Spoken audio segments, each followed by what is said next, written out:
Lucas 14, a partir do versículo 28. Pois qual de vós, que pretendendo construir uma torre, não se assenta primeiro para calcular a despesa e verificar se tem os meios para a concluir?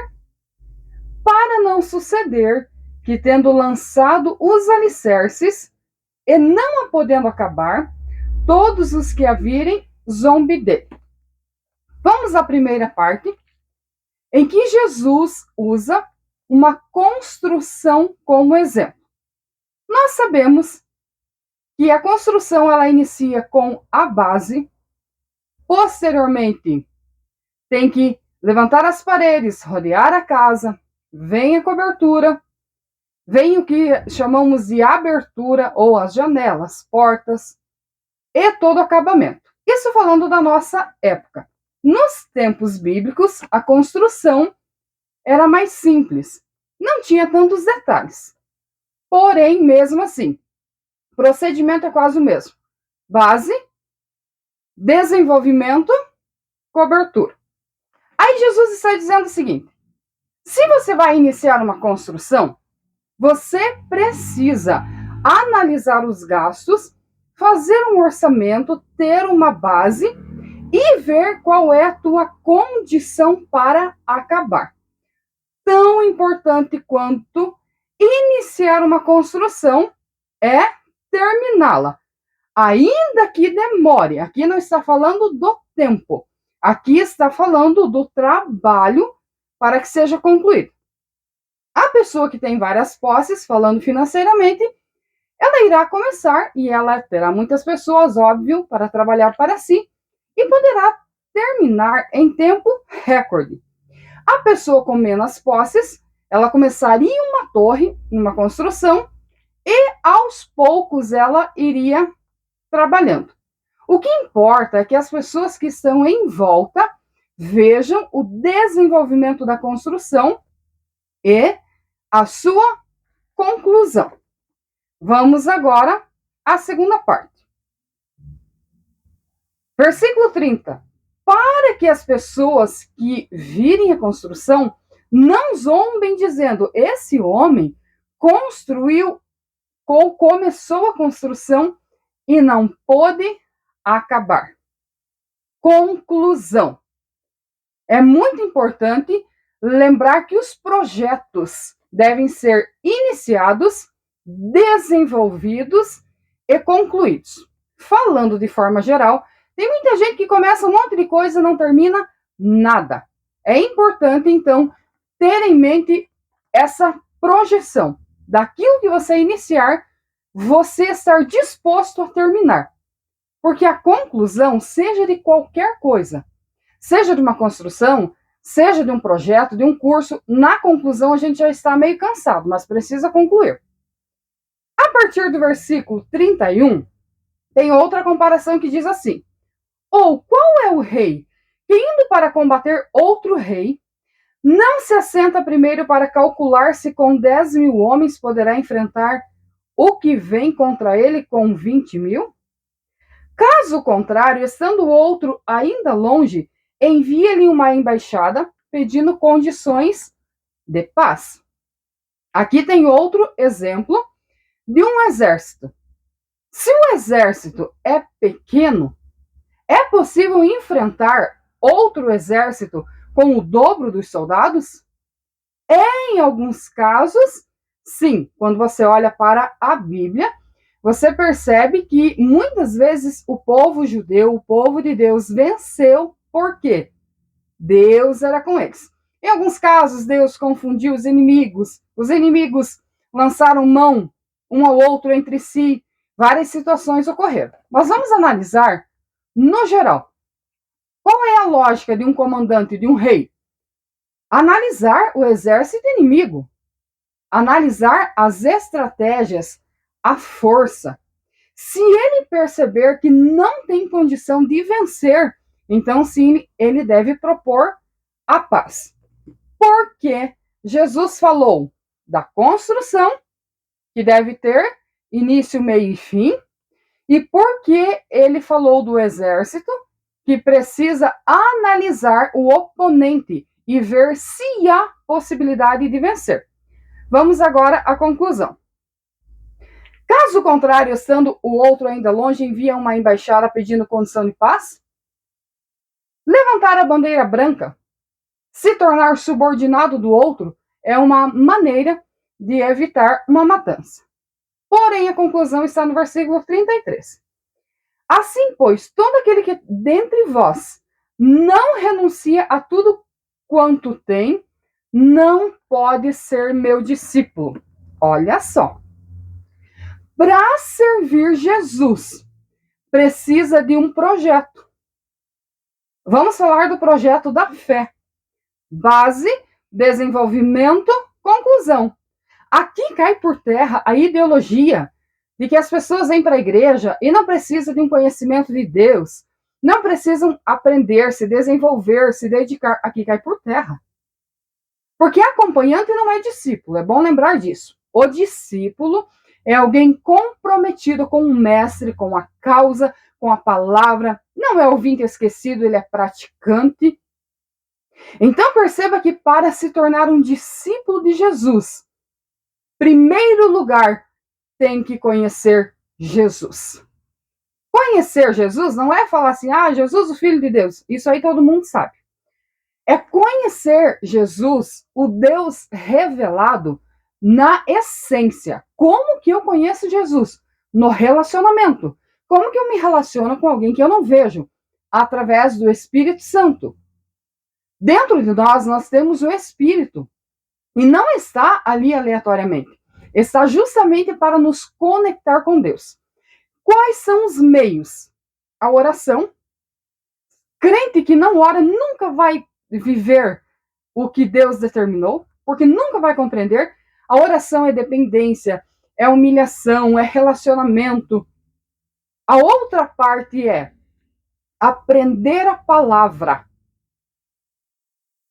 Começar a praticar. Gente, isso aqui é muito sério. Mudança de hábito não acontece da noite para o dia. Imagina uma pessoa que viveu da forma que sempre quis a vida inteira.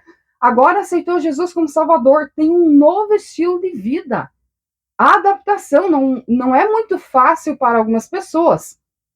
Por isso, a gente entra com um discipulado, que seria um leitinho espiritual. Depois a gente já vai ensinando as pessoas mais profundamente. O novo convertido ele é muito cuidado. A gente tolera muita coisa porque ele não tem entendimento espiritual. Depois de alguns anos de crente, não. Aí já requer mais responsabilidade. Porque anos de fé não significam ser anos de comunhão. Não. Anos de fé significa que a pessoa teve tempo para aprender, mas a comunhão, os frutos, serão demonstrados na vivência, no dia a dia, nas obras, comportamento e etc. Então, vamos à primeira parte. Primeiro, conhecer Jesus. Eu tenho uma opinião pessoal. Eu não gosto de quem se converte hoje e amanhã quer liderar, ensinar, pregar. Porque para formar um mestre bíblico, leva anos, se não a vida inteira. E não é só a teórica, não é só a oratória. É aprender diariamente, é estudar. Quando a gente for testado, é colocar em prática a verdade bíblica, e ela já vem contra nós, contra o nosso ego, contra a razão, contra a vaidade e soberba. Então, a minha opinião é o seguinte, se converteu, vai conhecer Jesus. Claro que é legal envolver as pessoas trabalhar sim, mas não coloque a tua perna onde o teu passo não alcança. Você irá cair. Opinião pessoal, repito. Colocar uma pessoa num lugar, numa posição em que ela não está preparada mentalmente e espiritualmente, é destruir essa pessoa. Porque o diabo vai tentá-la.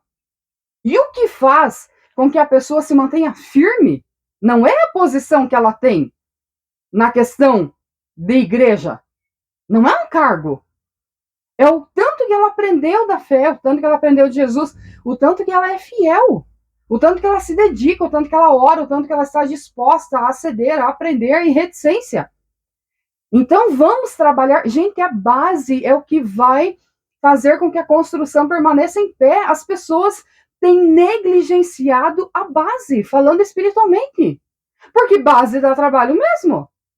Eu sempre testemunho que eu tenho uma rotina de estudos que já dura 20 anos. Se você frequentar a minha casa, você vai ver isso. Todos os dias eu me assento para estudar. E todo dia eu descubro algo novo. E eu tenho que fazer isso sempre, porque quanto mais eu aprendo, mais eu percebo que eu não sei. Então eu não me conformo em questões ou situações de pessoas que vieram para o Evangelho ontem e querem posição de destaque. Não é sobre aparecer. É sobre aprender, se aprofundar. Sabe? O relacionamento ele está acima do dom. Muitos na igreja atual têm colocado o dom acima do relacionamento. Gente, dom não segura você em pé.